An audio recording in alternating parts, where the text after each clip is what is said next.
The third part, the third step of writing an op-ed is what I call the C, or the context section. This also has a little cliche where you'll see it in a lot of articles and say, this problem has a long history. Again, if we went back to that first article that I wrote for US News with Mark, editor, I can still remember him. He could have put this paddling article in a way that says paddling has a long history. Corporal punishment has a long history. If you have a longer article, of course, that history section can be longer, where you might talk about paddling in schools and paddling at home. If you're writing that article about neurofeedback that I mentioned at the top that I'd written for the Washington Post, you can go back and talk about the long history of these different types of ways to measure people's brain waves. What is important about the context, or the C section, is that it allows people to understand the richer nuances around a debate.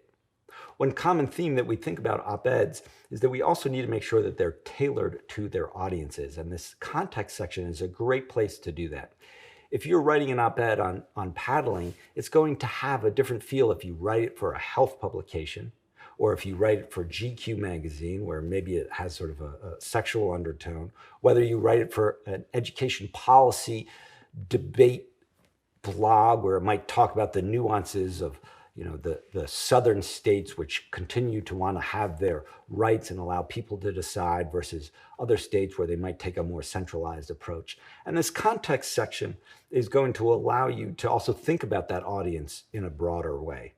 This is important before you write your op-ed, to think about audience, so that you're developing your argument in a way that really convinces people that you want to convince. But that context section is a good area for you to also think about the ways that you're tailoring your audience, the way that you talk about the history, the way you talk about the context, in ways that resonates with your audience and convinces people, because again, you want to make an argument. And this C section is that place where we can talk about the history of an idea, or also if you want to hem and haw, if you want to, in other words, offer caveats on your argument. Some people might say, I want to ban sugar, write an op-ed on it. And in that context section, at the very high up, might say, well, I don't want to ban all forms of sugar. I just want to ban the types of sugar that are in, I don't know, I'm just thinking on my feet here, in drinks. So that third section really allows you to offer some history and also some caveats, some throat clearing that allows you to develop that argument a little bit more.